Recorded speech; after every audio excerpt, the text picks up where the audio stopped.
क्या आपकी कुंडली में केमद्रुम योग है? यदि केमद्रुम योग है तो सावधान हो जाइए। केमद्रुम योग खतरनाक योग होता है।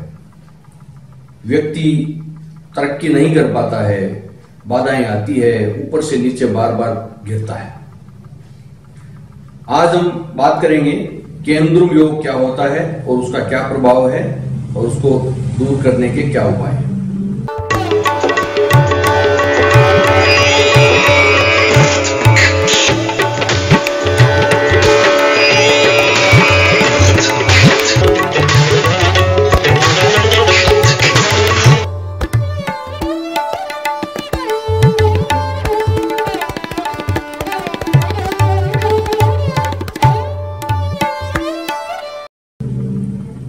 नमस्कार, आपकी सेवा में उपस्थित हूं स्वामी आत्मविश्वास महेश चंद्र पुरोहित। एस्ट्रो पार्क में आपका स्वागत है। हम बात करने वाले हैं केमद्रुम योग के बारे में। तो चलिए शुरू करते हैं। मित्रों, जन्म कुंडली में चंद्रमा वीक होता है, कमजोर होता है, तो बहुत सा अशुभ फल प्रदान करता है। चंद्रमा का निर्बल होना व्यक्ति की तरक्की में बाधक हो जाता है। चंद्रमा कई प्रकार से निर्बल होता है। सूर्य द्वारा अस्त होने पर, क्षीण होने पर, पीड़ित होने पर चंद्रमा अच्छा फल नहीं देता। पाप ग्रहों द्वारा पीड़ित होने पर अच्छा फल नहीं प्रदान करता। चंद्रमा के दोनों ओर कोई ग्रह न हो, दोनों स्थान खाली हो। जहां चंद्रमा स्थित है जन्म कुंडली में, तो वहां से चंद्रमा से दूसरे घर में और 12वें घर में कोई भी ग्रह न हो तो इस योग को केमद्रुम योग कहते हैं। चंद्रमा को सपोर्ट नहीं मिलता है, चंद्रमा निर्बल हो जाता है। तो इन ग्रहों के अंदर राहु केतु को नहीं लिया जाता। चंद्रमा से पहले घर में यानी 12वें घर में, चंद्रमा से पूर्व में जो घर है, जो स्थान है, वो 12th हाउस, उसके अंदर यदि कोई प्लेनेट न हो, राहु केतु इसमें नहीं गिना जाता और सूर्य भी इसमें नहीं लिया जाता, और चंद्रमा से सेकंड हाउस में कोई प्लेनेट न हो 5 ग्रहों में से, राहु केतु की इसमें गिनती नहीं की जाती, सूर्य की भी नहीं की जाती। सूर्य की इसलिए नहीं की जाती कि चंद्रमा से 12th हाउस में और सेकंड हाउस में यदि सूर्य होता है तो चंद्रमा क्षीण होता है, इसलिए चंद्रमा फल नहीं दे सकता, सक्षम नहीं होता। और राहु केतु इसमें लिए नहीं जाते, इसलिए 5 ग्रहों को इसमें लिया जाता है। इस योग को केमद्रुम योग कहते हैं। केमद्रुम योग में उत्पन्न जातक, ग्रंथों में यहां तक लिखा है कि यदि राजा के घर में भी उत्पन्न होता है तो भिखारी के समान जीवन व्यतीत करता है। यह एक प्रकार का दरिद्र योग होता है। व्यक्ति किसी भी ओहदे पर हो, किसी भी व्यापार में हो, कोई व्यापार में हो, व्यक्ति तरक्की करता है, प्रोग्रेस करता है, ऊपर जाता है, और कोई समय ऐसा आता है कि धड़ाम से नीचे गिर जाता है, उसकी पूंजी डूब जाती है, उसके कोई चोरी हो जाती है, इनकम टैक्स का छापा पड़ जाता है, या और कोई दंड मिल जाता है। किसी न किसी प्रकार से वो उसको निचले स्तर से उन्हें अपनी जीवन की शुरुआत करनी पड़ती है। ऐसा जीवन में कई बार हो सकता है। मित्रों, ये योग बड़ा खतरनाक है।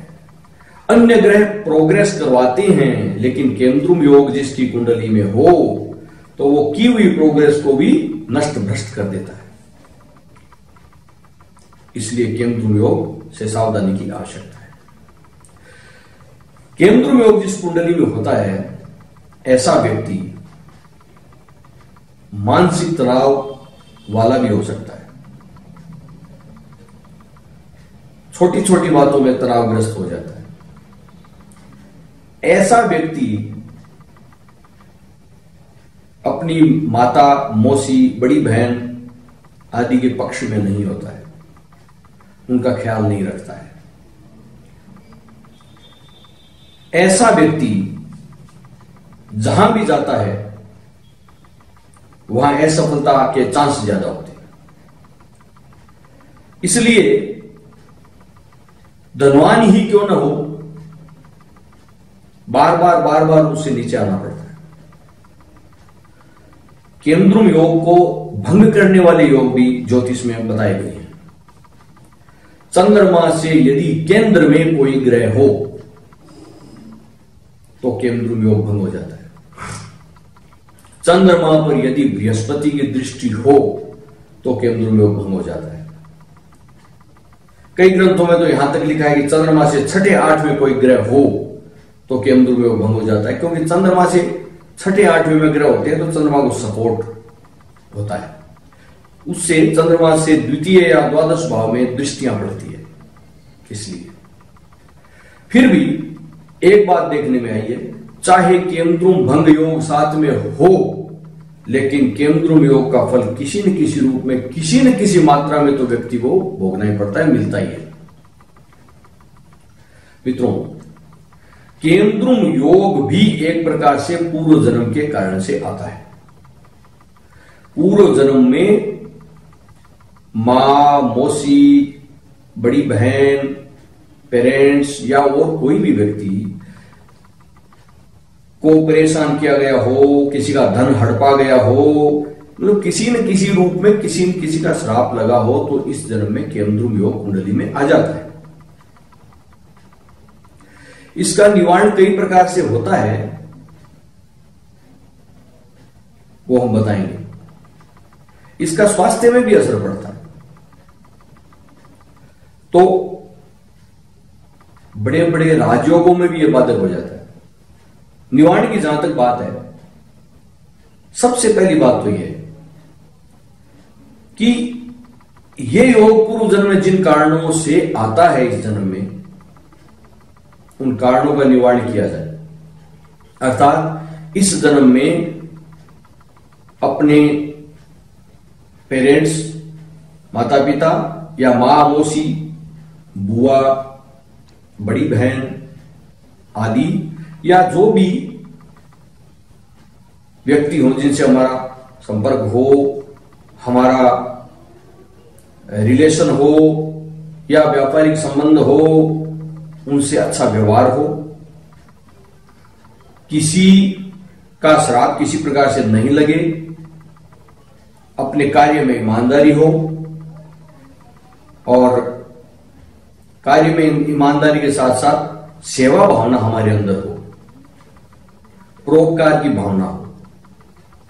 हम कहीं न कहीं परोपकार के कार्य करते रहे, किसी की सहायता करते रहे और अच्छे से जीवन अपना जिए, तो ये योग कम से कम जब इस योग का फल भुगत चुका होगा तो इस जन्म में तो लाभ मिलना प्रारंभ हो जाएगा।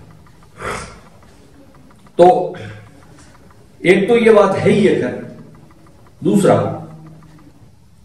चंद्रमा को पावरफुल करने के लिए चंद्रमा का रत्न मोती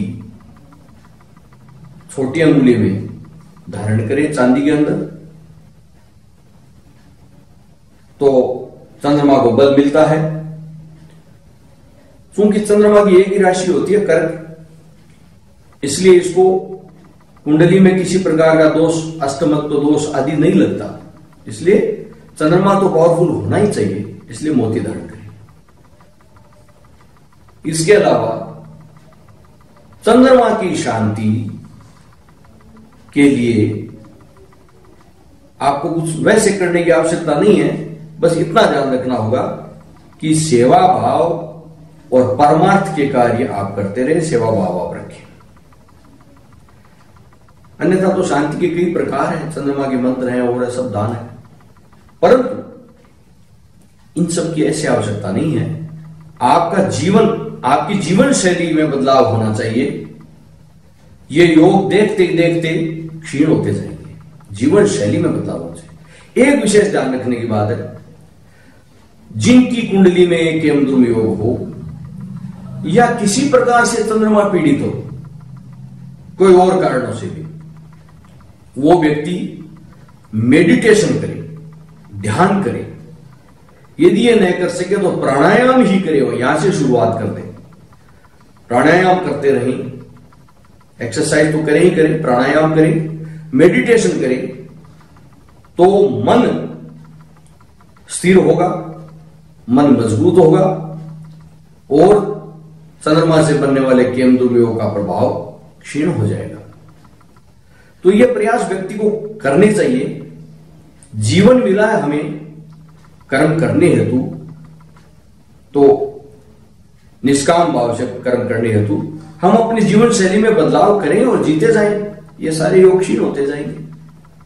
लेकिन ध्यान देने की बात यह है कि यदि ऐसा योग कुंडली में है तो सावधानी की बात यह है कि इसका उपाय करें और जीवन शैली में बदलाव करें, तब जाकर इस योग का फल क्षीण होता है। अन्यथा मित्रों, पूरी लाइफ, पूरा जीवन चला जाता है, व्यक्ति वहीं का वहीं रह जाता है। इसलिए इस योग से सावधान हो जाएं। भगवान करे आपकी कुंडली में केमद्रुम योग न हो, यदि है तो वो क्षीण हो जाए। आप स्वस्थ रहिए।